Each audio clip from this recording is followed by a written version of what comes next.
ഈശോയിൽ സ്നേഹം നിറഞ്ഞ ദൈവവചനം ശ്രവിക്കുന്ന എൻ്റെ സഹോദരി സഹോദരന്മാരെ, ഇന്നത്തെ ഒരു ദിവസം നിങ്ങൾക്ക് അനുഗ്രഹമായിരിക്കട്ടെ എന്ന് പ്രാർത്ഥിക്കുന്നു. ഈ ലോകത്തിൽ ആരിലാണ് നമ്മുടെ പ്രത്യാശ വയ്ക്കേണ്ടതെന്ന് തിരുവചനത്തിലൂടെ കർത്താവ് നമ്മളോട് സംസാരിക്കുകയാണെന്ന്.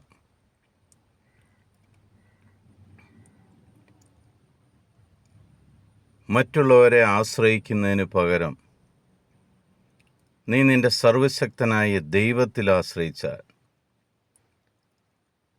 ഏത് പ്രതിസന്ധികൾ നിനക്കെതിരെ വന്നാലും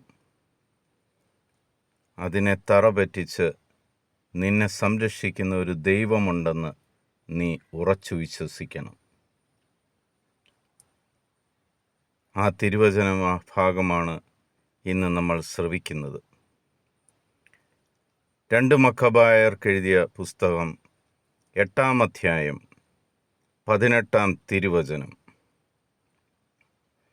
നമുക്കെതിരെ വരുന്ന ശത്രുക്കളെയും ലോകം മുഴുവനെ തന്നെയും തൻ്റെ അങ്കുലീ ചലനം കൊണ്ട് തറപറ്റിക്കുവാൻ കഴിയുന്ന സർവശക്തനായ ദൈവത്തിലാണ് നമ്മുടെ പ്രത്യാശ. നിനക്കെതിരെ വരുന്ന ഏത് ശത്രുക്കളെയും, ഏത് പ്രതിസന്ധികളെയും, ഏത് സാമ്പത്തിക ബുദ്ധിമുട്ടുകളെയും, ഏത് ബിസിനസ് തകർച്ചയും, ഇനി അല്ല ലോകം മുഴുവനും നിനക്കെതിരെ വന്നാലും ഈ ലോകത്തെയും നിനക്കെതിരെ വരുന്ന ശത്രുക്കളെയും തൻ്റെ വിരൽ തുമ്പിൽ നിലനിർത്തുന്ന തറപറ്റിക്കുന്ന ശക്തനായ സർവശക്തിയുമുള്ള ദൈവത്തിലായിരിക്കണം നിന്റെ പ്രത്യാശ.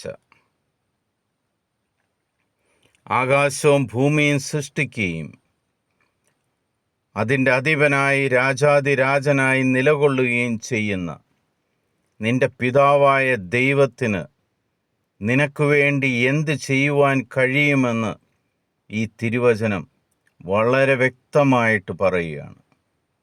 നിനക്കെതിരെ ഏതു വിധേനയുള്ള ശത്രുക്കൾ വന്നാലും, രോഗമായാലും പീഡനങ്ങളായാലും സാമ്പത്തിക ബുദ്ധിമുട്ടുകളാണേലും ബിസിനസ് തകർച്ചയാണേലും മക്കളിലൂടെയുള്ള പ്രയാസങ്ങളാണേലും എന്തു തന്നെ നിനക്കെതിരെ വന്നാലും, ഇനി അല്ല ഈ ലോകം മുഴുവനും, നിന്നെ അറിയാത്തവർ പോലും ഈ ലോകം മുഴുവനും നിനക്കെതിരെ വന്നാലും അതിനെയെല്ലാം തൻ്റെ ചൂണ്ടുവിരൽ കൊണ്ട് തറപറ്റിക്കുവാൻ കഴിയുന്ന സർവശക്തിയുമുള്ള ദൈവത്തിലായിരിക്കണം നിന്റെ പ്രത്യാശ. ആ ദൈവം നിന്നെ പരിപാലിക്കും, നിന്നെ സംരക്ഷിക്കും, ഏത് പ്രതിസന്ധിയിലും എന്നെ കൈപിടിച്ചുയർത്തും എന്നുള്ള പ്രത്യാശ നിനക്കുണ്ടെങ്കിൽ, മകനെ മകളെ, ഈ ഭൂമിയിലുള്ള ഒന്നിനും നിന്നെ തകർക്കുവാൻ സാധിക്കുകയില്ല. അതായിരിക്കട്ടെ നിങ്ങളുടെ വിശ്വാസം. ആ വിശ്വാസം നിങ്ങൾ മുറുകെ പിടിച്ച് ആ സർവശക്തനായ ദൈവത്തിലേക്ക് തിരിയുമ്പോൾ നിങ്ങളുടെ പ്രശ്നങ്ങൾ, നിങ്ങളുടെ ശത്രുക്കൾ ഒന്നും നിങ്ങളുടെ മുന്നിൽ കാണുകയില്ല. അതെല്ലാം നിശ്ശേഷം നശിപ്പിക്കപ്പെടുന്നത് നിങ്ങൾക്ക് കാണുവാൻ സാധിക്കും. ആ ദൈവത്തിൽ നമുക്ക് വിശ്വസിക്കാം, ആ ദൈവത്തിൽ നമുക്ക് പ്രത്യാശ അർപ്പിക്കാം. നിങ്ങളുടെ ജീവിതം, നിങ്ങളുടെ മുന്നോട്ടുള്ള ഓരോ നിമിഷവും സർവശക്തനായ ദൈവത്തിൻ്റെ കരങ്ങളിൽ സുരക്ഷിതമായിരിക്കട്ടെ എന്ന് പ്രാർത്ഥിക്കുന്നു. കർത്താവിൻ്റെ സമാധാനം എപ്പോഴും നിങ്ങളുടെ കൂടെ ഉണ്ടായിരിക്കട്ടെ. ഈശോ മിശിഹായ്ക്ക് സ്തുതിയായിരിക്കട്ടെ.